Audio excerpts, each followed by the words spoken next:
میرے بھائیوں، کیا آپ لوگ بھی اسی طرح جلدی جلدی نماز ادا کرتے ہیں؟ اگر آپ بھی اسی طرح جلدی جلدی رکوع اور سجدہ ادا کرتے ہیں تو یاد رکھ لیجئے آپ کی نماز صحیح نہیں ہوگی۔ آپ ساری زندگی نماز ادا کرتے رہیں پھر بھی آپ کی نماز قابل قبول نہیں ہوگی۔ اگر آپ چاہتے ہیں کہ آپ کی نماز قابل قبول ہو، اللہ تبارک و تعالیٰ کے یہاں پسندیدہ ہو، تو آپ کو نبی کریم صلی اللہ علیہ وسلم کی تعلیمات کے مطابق نماز ادا کرنی ہوگی۔ اور حضور علیہ السلام کی کیا تعلیمات ہیں اس حوالے سے کہ آپ صلی اللہ علیہ وسلم جب رکوع سے سیدھا کھڑا ہوتے تھے تو آپ اتنی ہی دیر ٹھہرتے تھے جتنی دیر میں رکوع کیا جاتا ہے۔ جب آپ ایک سجدہ کر کے بیٹھتے تھے جلسے میں، اتنی ہی دیر بیٹھتے تھے جتنی دیر میں سجدہ کیا جاتا ہے۔ لیکن ہم لوگوں کی نماز کیا ہے؟ اسی طرح چل رہی ہے، جلدی جلدی نماز ادا کرتے ہیں۔ نہ ہمارے جلسے کا پتہ ہے، نہ ہمارے قومے کا پتہ ہے۔ اور عوام ہو خواص ہو، ہماری مسجدوں کے اندر امام حضرات بھی اسی طرح نماز ادا کر رہے ہیں، اور سالوں سال اسی طرح نماز ادا ہو رہی ہے، پوری زندگی ہو گئی اسی طرح پڑھتے ہوئے۔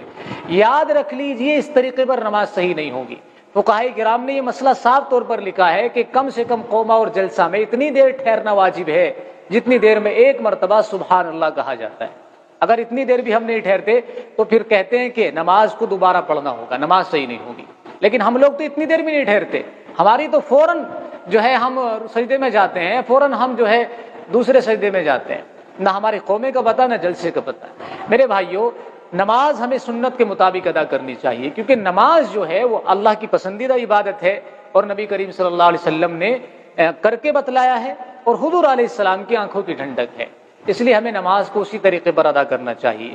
تو آئیے چلتے ہیں ہمیں کس طریقے پر ہمیں جو ہے رکوع اور سجدہ ادا کرنا ہے، وہ میں کر کے آپ کو ویڈیو کے اندر بتلا دیتا ہوں آپ کی آسانی کے لیے۔ اور یاد رکھ لیجئے قومے کے اندر ہمیں دعا پڑھنی چاہیے جو دعا رسول اللہ صلی اللہ علیہ وسلم سے منقول ہے۔ اسی طریقے سے جلسے کے درمیان ہمیں دعا پڑھنی چاہیے جو دعا رسول اللہ صلی اللہ علیہ وسلم سے منقول ہے۔ وہ دعا کون سی ہے وہ آپ رکوع اور سجدے کے درمیان جو ہے ملاحظہ فرما لیں گے۔ سب سے پہلے جب ہم یاد رکھ لیجئے رکوع کے اندر جائیں گے، اللہ اکبر، سبحان ربی العظیم، سبحان ربی العظیم، سبحان ربی العظیم، سمع اللہ لمن حمدہ، ربنا لک الحمد حمدا کثیرا طیبا مبارکا فیہ۔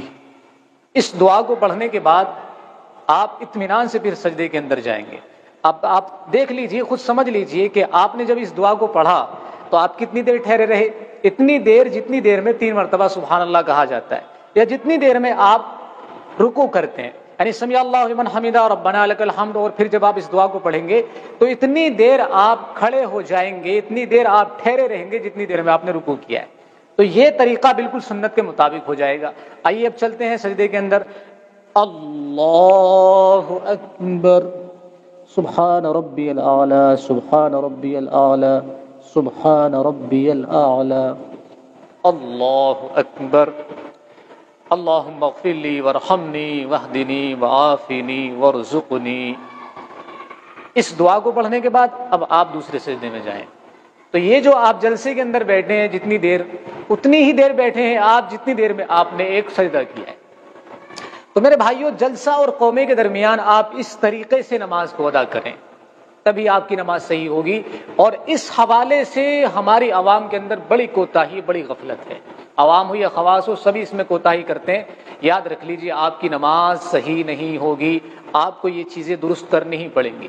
اور کم سے کم درجہ جو ہے فقہاء کرام نے جو بیان فرمایا وہ یہی ہے کہ ایک مرتبہ سبحان اللہ کہنے کے بقدر تو ضرور بھی ضرور ٹھہرے۔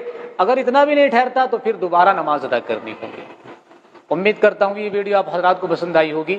دوسروں تک اس ویڈیو کو شیئر کریں تاکہ دوسرے لوگ بھی اس مسئلے سے واقف ہو جائیں، کیونکہ ہماری عوام جو ہے اس مسئلے سے واقف ہی نہیں ہے، تو عمل کہاں سے کرے گی بیچاری۔ تو اس لیے دوسروں تک یہ مسئلہ پہنچائیں۔ اور یہ بات بھی یاد رکھیں، حدیث میں آتا ہے کہ جو آدمی ایک مسئلہ سیکھ لے اللہ تعالیٰ اس کو 1000 نفل پڑھنے کا ثواب عطا فرماتے ہیں۔ تو آپ کو یہ مسئلہ اگر سمجھ میں آ گیا ہوگا، آپ کو ثواب ملے گا، اور آپ دوسروں تک پہنچائیں گے تو آپ دوسروں کو ثواب حاصل کرانے کا ذریعہ بنیں گے۔ اللہ تعالیٰ آپ کو بھی ثواب دے گا۔